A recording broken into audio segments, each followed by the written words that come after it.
Welcome back to Our Right, Our Vote. The race is on for City Hall in several cities across the U.S.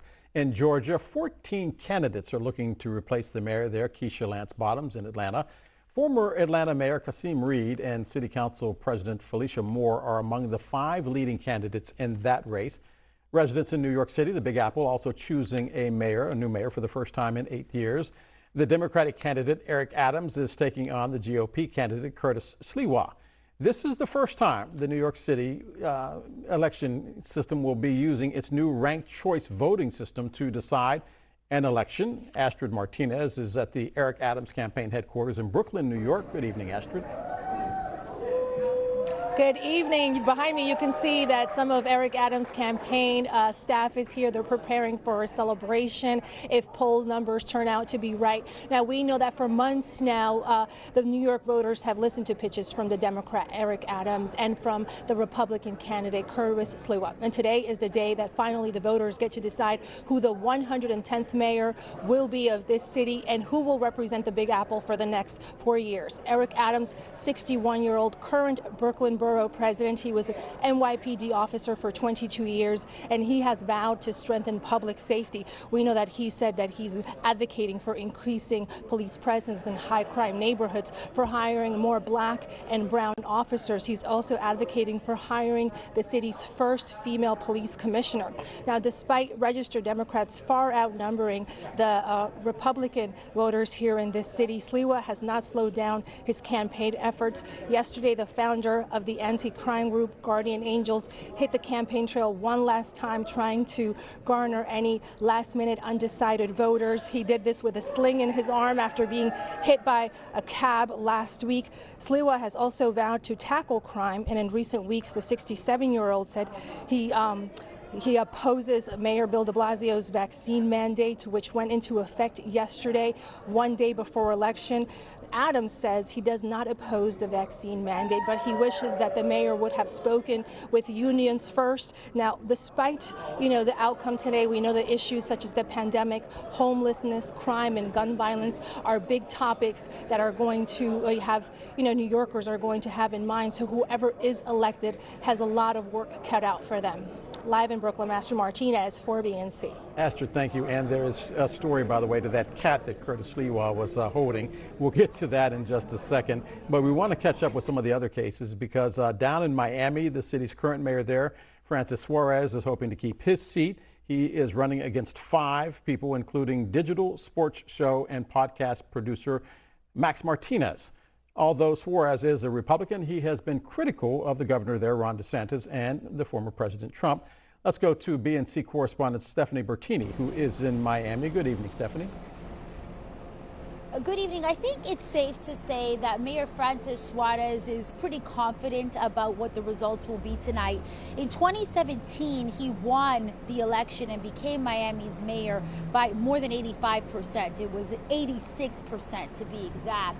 He also comes from a family of politicians at the local level, so to speak. His father was the first Cuban-born mayor here in the city of Miami. And that is important because when you look at this mayor, he does look like and often sounds like the quintessential person from Miami. Recently, the mayor, who is a Republican, has received national attention for being critical of the governor, for before that being critical of former President Donald Trump, and also for working to what some analysts have called capitalize on the situation in the pandemic and attract people to Miami to relocate, something we've seen in the pandemic, and amongst those people, including leaders in the tech industry. So we've seen this mayor kind of embrace and emerge a national presence here to speak. So we'll have to see what the results are tonight. When we look at the people challenging Mayor Francis Suarez, Max Martinez, who runs a digital marketing company, Marie Exantis, who's worked in marketing as well, Frank Pichel, a former officer who actually became a private eye and then was recently in trouble with the law for allegedly misrepresenting himself and impersonating rather a law enforcement officer. The fourth candidate has been disqualified for living outside Miami city limits. So by and large, when we look at those challenging the current mayor, they're not humongous names, so to speak. So it seems that it will be once again Mayor Francis Suarez. However, we will report those results when we get them. Stephanie Bertini for us in Miami. Stephanie, thank you very much. And we are following the mayoral race in Cleveland, Ohio. Two nonpartisan candidates there looking to take on that role, Justin Bibb and Kevin Kelly in the running. In Boston, Anissa Asaibi George and Michelle Wu are in the race there. There are a total of 5 candidates running for office there, but Wu is considered to be the front runner in the polls. And in Buffalo, Byron Brown is on a quest for his 5th term as mayor. He is running as a write-in candidate against India Walton. And now, if Walton wins, she would be the first woman and first black woman to lead the city of Buffalo. Let's bring back our all-star panel right now. And Charles, let's begin. We teased it.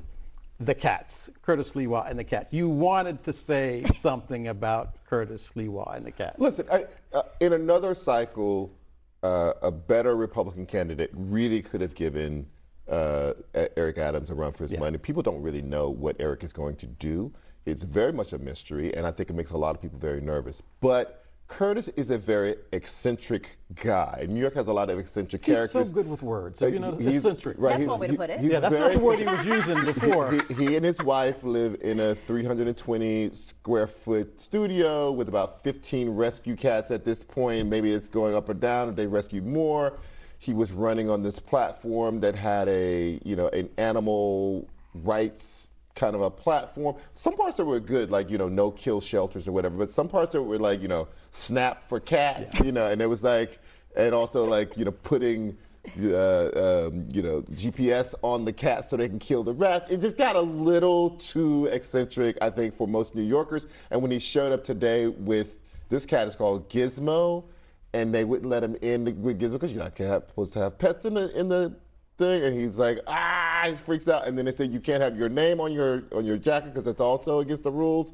So it's just too much, I believe. But I think that what would have been interesting though is to see if one or more even of the people who ran for Democrat ran as Democratic candidates had actually switched over because that is exactly what Bloomberg did, and even Giuliani wasn't a classic Republican in the way we understand Republicans to be. So I could have easily seen one of those more established Democrats becoming Republican just to run against Adams, and it would have been a real race. And we should point out, by the way, he means Giuliani pre-Trump as opposed to Giuliani. Yeah, right now Giuliani is complete insane. But like before, he was a real person and a real job and a politician. He was conservative, but he wasn't, he wasn't what he is now. So we got Charles Katz. What are you watching? Well, actually, it's interesting that we invoke Giuliani right now because remember that he also was hyper, like, let's police everybody. Yeah. Giuliani was stop and frisk. And I think what's interesting about this race to me is if you look at the rest of what's happening in New York State, you've got now Tish James, who's running for governor, who is, by all intents and purposes, a progressive. Jumaane Williams, very popular guy in New York. People expect to, at some point, run for mayor or run for something else. He's currently the public advocate, also a progressive guy. You're seeing progressives kind of do well throughout the state. And now here we are in New York City where we've got like a top cop who's about to become mayor, who is tough on crime. And so he's going to be packed. And not maybe that different in how he's thinking about growing the police force and hiring more cops as Giuliani, who was like the cleanup dude, right? So I think it's just a really interesting moment that we're in, and I think that New Yorkers are probably in a year or so going to question their choice. I think we keep saying the same thing, though. I think Democrats keep blowing what voters are worried about. You take Atlanta. You remember Keisha Lance the Bottoms in the Black Lives Matter protest. The fact that that city went through hell during the Black Lives Matter protest. The fact that her husband had COVID. The issues that touched black voters, nobody is talking about in any of these particular campaigns. Well, I don't know. I would disagree a little bit. I do believe. I expect you to. I do believe that the criminal justice and crime and violence and safety are kind of perpetual black issues. And people Yeah, are but millions of people went to the streets in this election cycle. and I would argue that this special election year is the first raft of the George Floyd ballots. Right? Meaning it takes a while on the mayoral level. We were already in the middle of a presidential election, right? And that election was really a referendum on Donald Trump. That it couldn't, that George Floyd became part of it, but it really was people showing up saying, I just can't take this anymore. I can't wake up every morning, take a breath, take coffee, take a pill before I check Twitter to see what craziness happened. I need to get out of this nightmare. But now you are seeing in a raft of states, both on ballot initiatives and among the mayoral candidates, people who have this idea of crime, justice, policing central to their platforms. Whether or not they succeed or not, what side they're on or not, is what's on the ballot right now. The solutions are all wrong. I mean, if you think about Kasim Reed, for example, and we just got to talking about New York, the solutions that these crime and punishment candidates are pushing are the complete opposite of the defund the police narrative that people want after George Floyd. People want more investment in actual communities, right? What are we doing to make sure that our young people have enough meals so that they're not in the street fighting because they've got all these complications going on with their mental health and other things, right? How are we dealing with poverty in our communities? How are we making sure that our communities are just clean because the streets are being clean? There are all these other issues that need to be invested in, and this idea that we're just going to hire more cops to fix the crime is the complete opposite narrative that all of the activists in the streets last summer were trying to move. And the thing that's so interesting to me about where our cities are going is, we've got these the two large cities that are going to have two, maybe black men mayors, right? Atlanta looks like Kasim Reed is doing well again to be mayor again, and they're relatively conservative black candidates, right? But didn't Democrats miss the warning signs in the last election, which is that yes, Biden won, but Republicans did well down ballot.